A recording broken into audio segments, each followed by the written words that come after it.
So thank you so much, Kaidi, for having me. My name is Kati Ots. I'm a curator of public art, also a former colleague of Kaidi, Paco, and Hannes for working for the city of Tallinn. And I brought the art perspective into our spatial planning team. And at the moment, I'm an independent curator.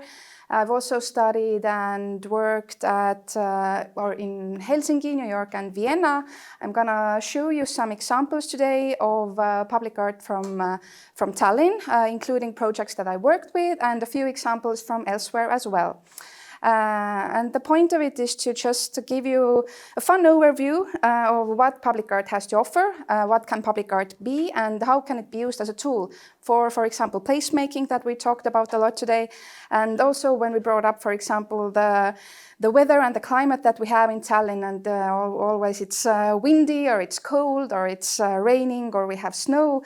I think artists are very clever in using these very scarce conditions, also working, for example, with very small budget, but having great ideas. So I think artists are very clever, and we should take better use of it. For the first example, we have here a work from New York, Times Square. I think it's one of the most flashiest, one of the most pricey art projects we have still going on.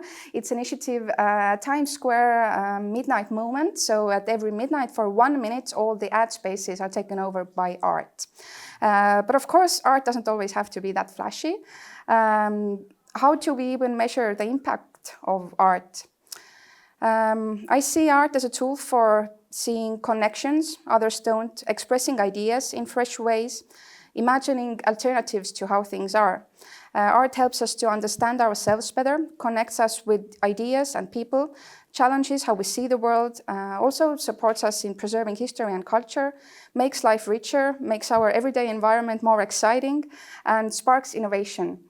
An example from New York High Line, which is a former elevated railway in the middle of Manhattan. Now it's a green linear park filled with art. And these are all very nice big words and abstract concepts, but let's get to the facts.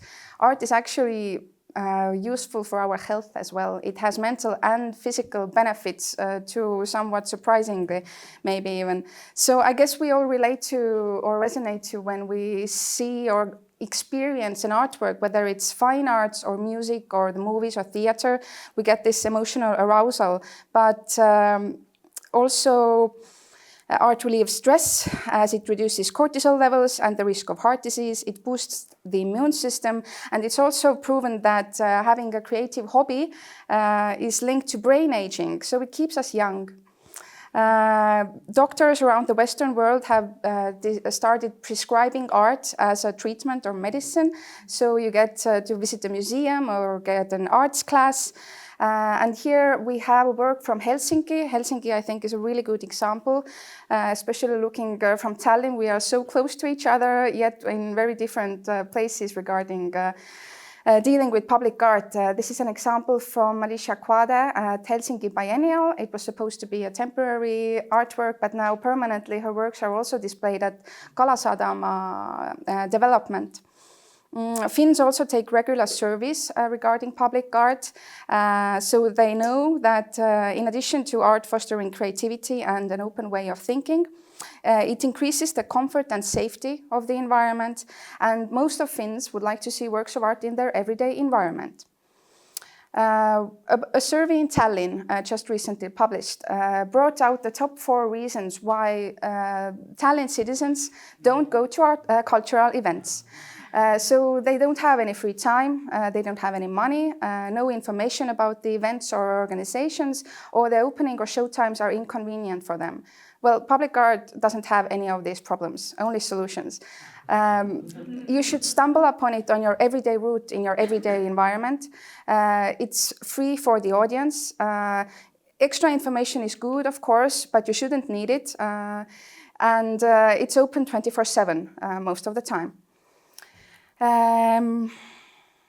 So one initiative that we launched when I was working for the Tallinn Strategic Management Office was a public art database and an online map of public art in Tallinn.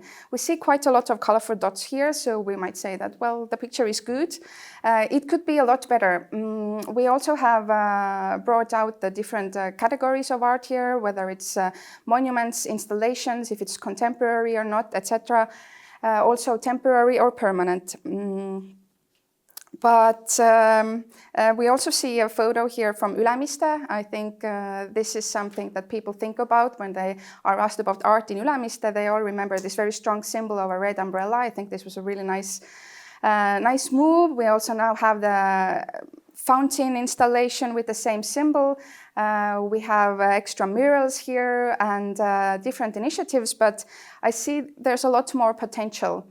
We also have the Ülo Pärnit's bronze sculpture here, and I think it's very good that we have different mediums represented, but also I think it's a very Soviet or post-Soviet mindset that we have in Tallinn, Estonia, but also in other post-Soviet states, that we are in the process of shifting this mindset, and art can be much more than this very realistic depiction of a male hero that's now dead.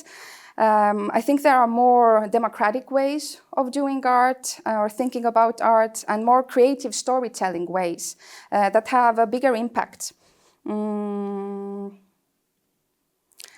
For that reason, these are very basic principles that we put together some years ago in the city of Tallinn. They are also online. You can check it out. They're explained more thoroughly. But yes, these very basic principles or values were overseen in the process of commissioning art, or even if you think about public art.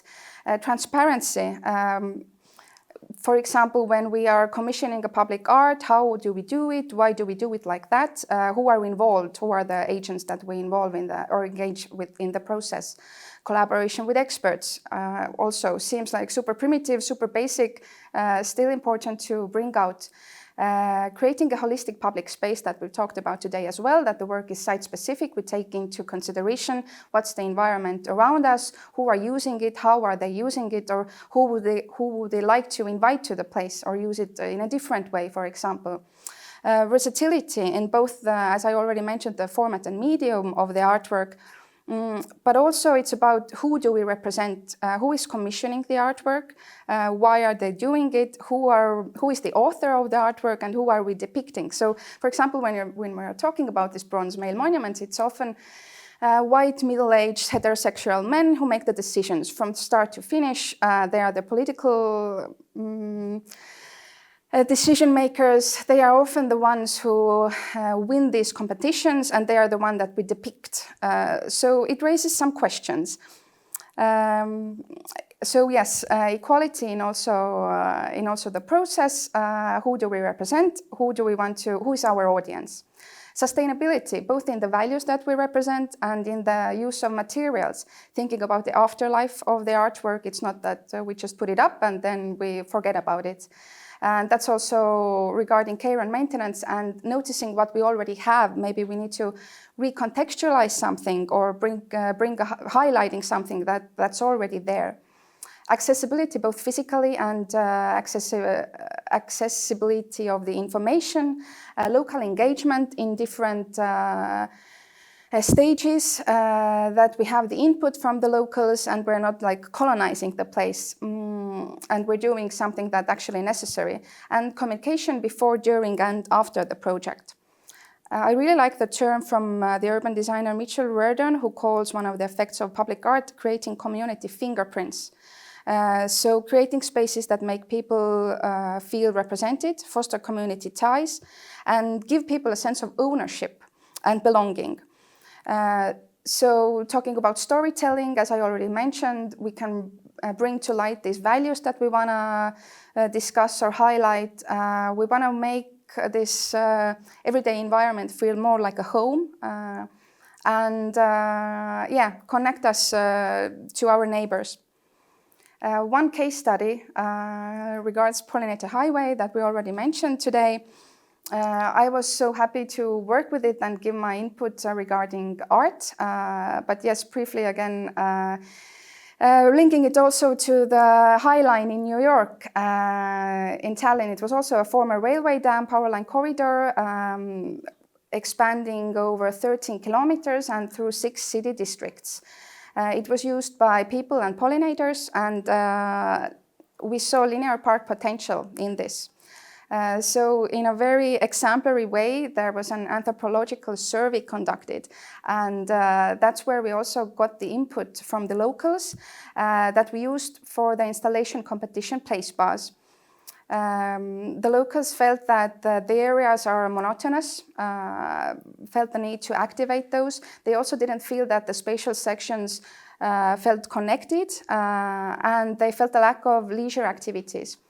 And the 3 key values that we took into consideration when creating this competition were site specificity, sustainability, and community engagement. For the city of Tallinn, this was very experimental and innovative because, as I said, we have these bronze monuments. And this was like, I think it was the first time that we had a public competition for a contemporary artwork. That was something totally different. We invited artists, architects and urbanists, etc., people from creative fields to participate. We received 19 proposals, which we considered a really good result. And we were super ambitious. We didn't only choose 1 winner, we chose 3. We had an international jury that was also new for the city of Tallinn. And we had an online public voting, so everybody could engage and choose their favorite. That's what you can see here on the photo, the landing page of the online voting. And we did it in 3 languages. And yeah, we didn't want it to be only like ticking a box on paper, but we actually realized the winning project of the public voting as well. And yeah, it was such a gamble. We had no idea what we're going to end up with. And of course, the budget was super tight and the timeline as well. But I guess we pulled it off quite good. These are the winning works: Reed, Straw Chapel, and Interspecies Crossing. They all took into consideration people and also pollinators as their audience, and created also new habitats, for example, insects, and created these different spatial experiences for people all over the 13 kilometers, creating these new landmarks. And we also got some recognition, not that it's the most important thing in the world, but still it was great. It was a great honor to be nominated both locally and internationally, included on the New European Bauhaus Award. What else can public art be? It can be a really small gesture. For example, here is this work was a series of these small metal signs that we scattered all around Tallinn, similar to what you see in a botanical garden with a species of a plant brought out in different languages. But we used it to mark small, tiny plants that found their way to live in this very gray environment.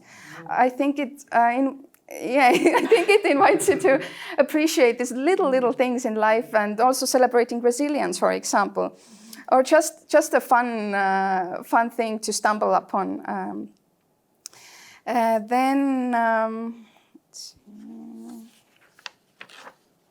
Public art can be an intervention. This is part of an exhibition we did a few months ago in the framework of Tallinn Photo Month.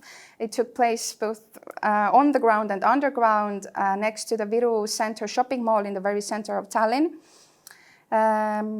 With this work, you can see, I think this is like creates an unexpected context. You see this like wooden weird curtains inside a pedestrian tunnel. It's not being actively used anymore, as the pedestrians were brought on ground, as the intersection was just recently like rebuilt.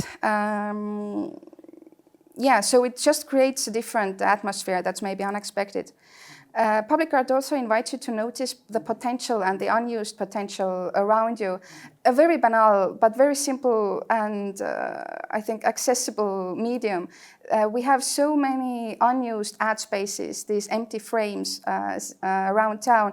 I'm not saying that we should have a lot of visual noise everywhere, but maybe we can use some of these empty spaces to show art.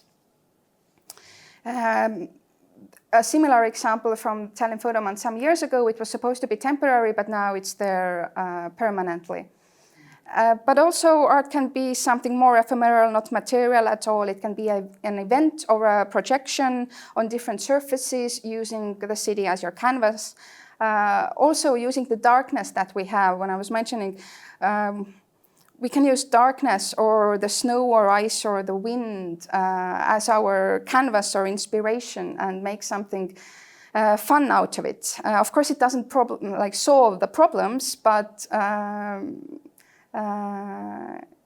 everything is a playground for public art. For example, here you see tram seats used as a canvas. We have the seat coverings. And I also appreciate these more private initiatives that we have. For example, in Delhi's Creative City, they had an art festival for years. They have installations, both temporary and permanent. They have galleries there, etc. Same goes for Noblessner, and developer Merko, who developed Noblessner, also is doing great work with more residential areas and commissioning art. And as Kaidi already mentioned before, how the Polynetti Highway, for example, is being mentioned in real estate ads. Yeah, smart people know how to use these tools for business as well. And to finish it up, I think it's also important to have humor in art and also not to take yourself too seriously. It's always fun to see the projects that you worked with end up on Instagram or on some photo shoot. Here we have one of the most prominent influencers in Estonia using this artwork as a backdrop for her promotional code for shopping and the backdrop for some photo shoots here for another work. Thank you.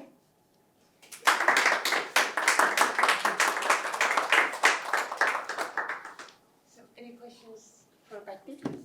Yes, thank you very much. It was extremely interesting. Tell me if these shields showing the tiny plants on the, are they still there, or it was temporary? Yeah, it was a temporary project. The signs were.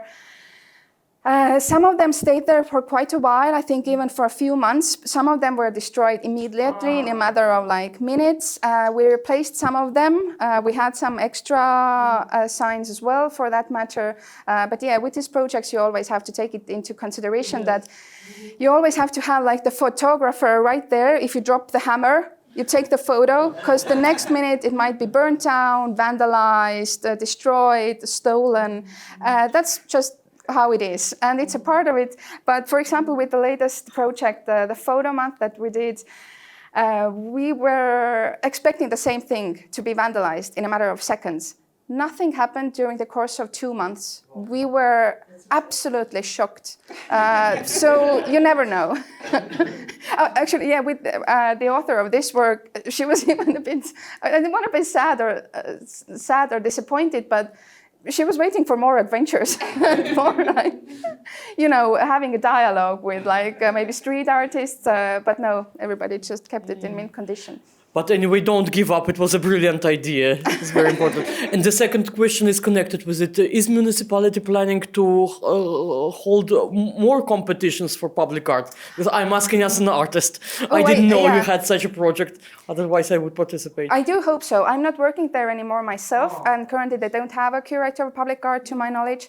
But in the latest coalition agreement, I did read that what we initiated as well was that we would have the percent for art principle not only on the national level but on a local municipality level, so that when we're building these public buildings or public infrastructure, then we would also commission art for like 1% of the budget. And I saw that it was in the coalition agreement as well. So fingers crossed. I really hope that it will realize. Yeah, thank you very much for raising that important topic, and good luck. Thank you. Speaking about vandalism, I remember I was also part of the same team when the Polynetti Highway installations were, some of them burned down.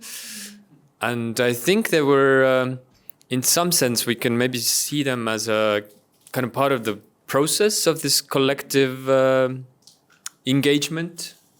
Because I remember the sense of mourning among the team members. I'm guessing the locals also had similar feelings. So maybe yeah, as you said, we can't do anything about this vandalism aspect, but maybe we can only kind of think how we engage with that emotion collectively. Yeah, and I think we can also see it as a possibility. And one thing is also that with the locals, and when we were doing this project, at the beginning, there were different opinions about whether we should do it, and you felt that not in my backyard, etc. Then people came to love it, and then when it was destroyed, they were super sad and wanted to maybe if you can rebuild them, etc. And we had also different options that we were considering. And I'm really glad to also see that I didn't include this, but with the straw chapel, the authors in their own initiative used the burnt wood to have and they had the installation being reborn in the seaside area during another art festival. So that's also great to see that wouldn't have happened if it wouldn't have burned down. But yeah, to mourn for a second and then see it as a possibility, like what next? But sometimes you also have to put a full stop and just move on with your life as well. That's true. Yeah, we did mourn the arsony of the straw chapel, and we were extra angry that the person who lit it up was a cycler. Yeah, the police camera showed that it was a cycler, but we never found the person. But because we always considered cyclers as like-minded people.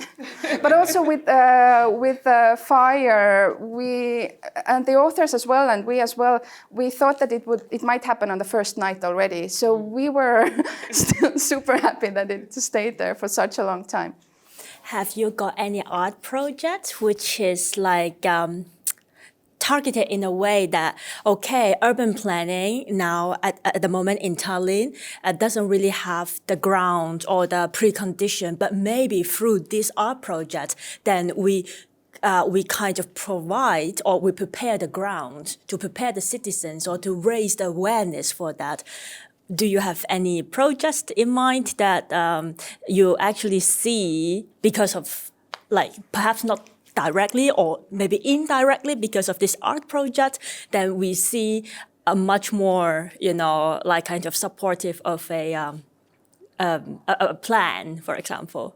The reason why I'm asking this is because, when I travel to Helsinki is such a bikeable city, and then it is already so bikeable. But in that case, I still see a lot of urban art being displayed on just a normal parking lot, and then there's like a car shape, and then with 10 cycling rats attached to that car shape, meaning that by just looking at it, you see, okay, a space for one car can be a space equally for 10 users, So then, but I haven't yet seen such things in Tallinn, which is a pity, would be great to have. And the same way, like when you show the small little art piece for the little plants to show for resilience, and this is resilience in life, and this is exactly the topic that we need in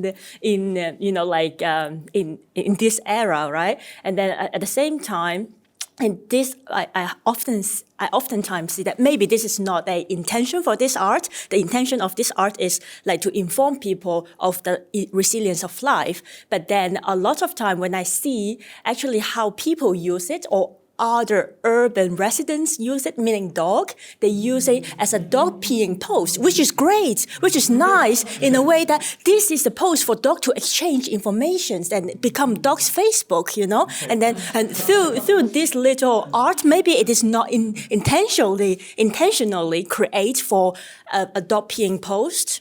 But then dogs use it as a information exchange. That is also lovely, Yeah, but then my question is still going back to, do you think about one project that you see actually instilled the change of attitude of the public? Okay, so do you mean like a project that we actually could measure the result, that something changed, or that I feel the change for more contemporary thinking about public art? More contemporary of urban planning in general, like planning for people or, I guess the pollinator highway, maybe Kaidi, even you can comment on this, but I would still say that the pollinator highway project, because that was our first big thing when they're explaining about what is contemporary public art, that we had to explain it all over and over again. And when we have politicians here also in the opening, and when they saw it, they were, oh, okay, now I get it. And you see these people coming together there actually, and they were like, okay, this actually is cool. Now we understand that we can do it again, I think. Yeah. They started referencing back, especially like the district government leaders. They were like, I want to do something in my district. Could it be something that you did on the pollinator highway? Yeah, it's just that we didn't have any examples before that. Of course, we have festivals and temporary pieces, but nothing that permanent or something that the city itself has done and that would have like the legitimacy for like the politicians. Politicians, because they definitely didn't trust art pieces from other countries, because they always say that the context is so different. And yet there's a lot of fears, but I think it's very similar if you're talking about art or also landscape architecture or city planning, all these fears that people have and politicians have. Yeah, but what really proved the success of this project as a whole, but also of this art intervention, was the fact that I monitored that almost every city politician of Tallinn who was like very vaguely connected to this area or to the project thought of it as of their own. They were happy to promote it. So happy to promote as it was successful. Then. Yes, me too. Yeah. That was always it was quite funny. Are we still filming? I'll tell you later. Okay. But let's wrap up this session. Thank you, Kati.